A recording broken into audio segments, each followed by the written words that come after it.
is Omar, the meditation guy here, and I'd like to welcome you to this fast-tracked video. I help busy people learn to meditate or help experienced meditators learn how to meditate better. And the purpose of this video is to walk you through the fast-track blueprint so that you have an understanding in a deeper level of detail of exactly how meditation can help you. Now I have some notes here, so I'll be referring to them back and forth. And occasionally I'll also bring up highlights from the actual blueprint so that you can look at them as you go through the entire session. So join me and let's get going. First of all, I want to make clear about what meditation is. Now, one of the biggest problems that I found when I started to learn to meditate is a lot of airy-fairy stuff that was out there. And forgive me if I offend anybody, that's not my goal at all. But to simply explain that, I'm a little bit of an egghead, you know. I like the science behind things. I like the logic behind things. And the first things that I started to hear when I started to learn to meditate was stuff that I really couldn't relate to. And eventually I happened upon my teacher, Mr. SN Goenka, who teaches a technique called Vipassana. And I really got a much deeper understanding about what meditation was, what it wasn't, and how it could actually benefit me. So I want to just step back in time a little bit and say that a lot of the meditation that we talk about now, in the present day, is related to Buddhist practice in the past. But I don't want you to think of meditation as a religious experience. The reality is, religion is an act of faith. And if you are a faith-based person, then please continue with your faith. Nothing about meditation should interrupt that. What I do want you to add to that is that meditation is really a science-based thing. In fact, many of the things that Siddhartha, also known as the Buddha, discovered, or rather intuited, is now being supported by scientific evidence today, now that we have the tools to actually measure what's happening with the brain. Some of the myths about meditation include that it is specifically about Buddhism. Well, it's not. There's always meditation in almost all forms of religion. There's some form of meditation in Christianity with regards to prayer. Same thing with Islam, same thing with Judaism. All of these forms have their own meditative practices, and they do it in the form of prayer.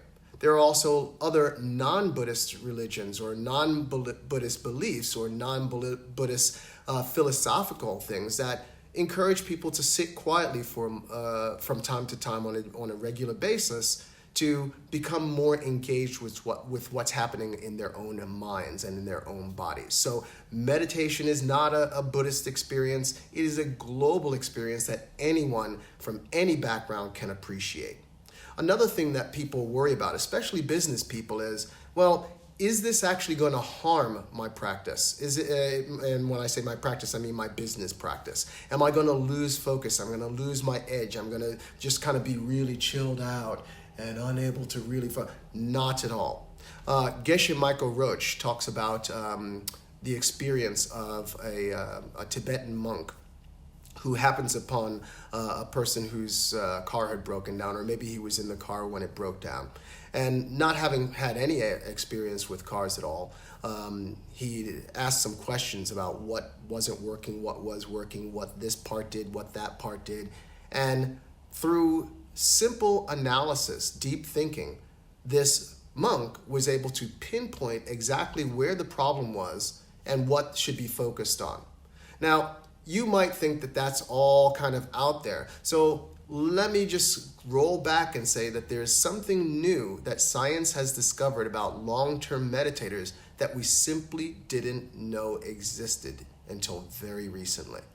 We've heard about alpha brainwaves, we've heard about theta brainwaves, but there's also a brainwave called gamma. And not really much focus had been done on gamma, because even though scientists knew that gamma brainwaves existed, when they detected them, they were in periods of a half a second or less. And those brainwaves often corresponded to insights, sudden realizations about a situation. For example, if you're doing a math problem and boom, you suddenly realize what the answer is. Your gamma brainwaves would briefly blink into existence and then back out. Yes? Well, it turns out that long-term meditators, gamma is their consistent level.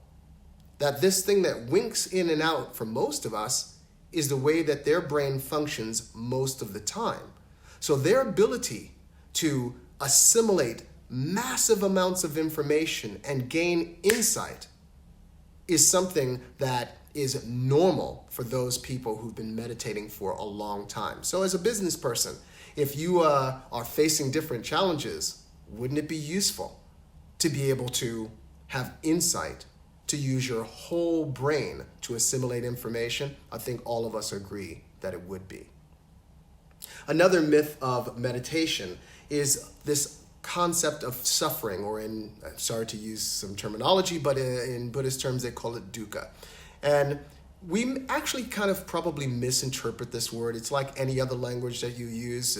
Sometimes the translations are imprecise. And so we translate that as suffering. So I just want to kind of back that up a little bit and say, don't think about suffering. Think about anything that just makes you feel uncomfortable.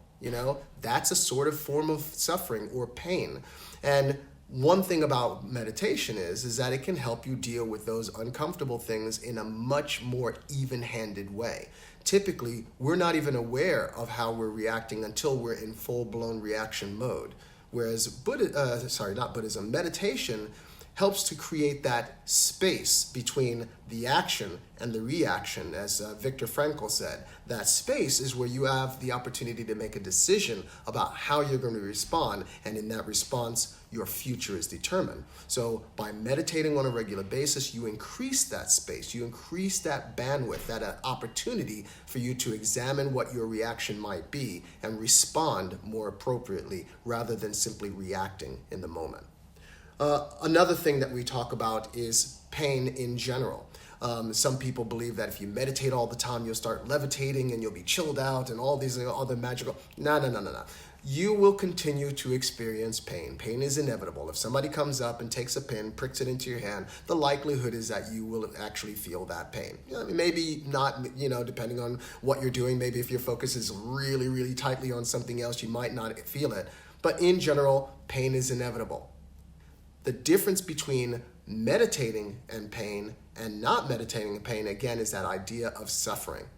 If you see a needle that's poised above your finger, right, you might start to experience or respond or react as if it's already hit you, just knowing that it's about to happen. That's an example of a kind of suffering, anticipating some future discomfort. Or after it's already stuck you, and it comes back up, you don't know if it's going to go back down, but you might remember the pain that you already had, and again, start reacting, responding to that past pain. Again, a form of suffering, anticipating or reliving some past experience that you found to be unpleasant. So again, meditation will help you to deal with those things a lot more effectively and a lot more efficiently, both in your business life as well as in your personal life. I do want to take a moment to just say that if you are suffering from any psychological disorders, anxiety disorder, depression, anything like that, meditation is dealing with the brain. It's dealing with your deep inner self. And it's probably a good idea for you to find a coach or a meditation teacher who's experienced in these kinds of things, or maybe a medical professional who's looking after you right now might have some experience in meditation and can help to guide you as you continue on with that practice. So just be aware, it isn't necessarily for everyone. If you do have any of these issues, it's a very, very good idea to just check in with your physician, check in with a teacher who's present with you to find out exactly how you can manage your way through those experiences. So again, pain is inevitable, discomfort is inevitable, things that you don't like, or sometimes things that you really do like, but you can't get to. These are all things that you will inevitably face, regardless of whether you meditate, regardless of whether you're in a relationship, regardless, you will have to deal with those things. Meditation will simply help you deal with them better. All right, the next step is actually going into meditation itself, so I hope that you'll join me for the next.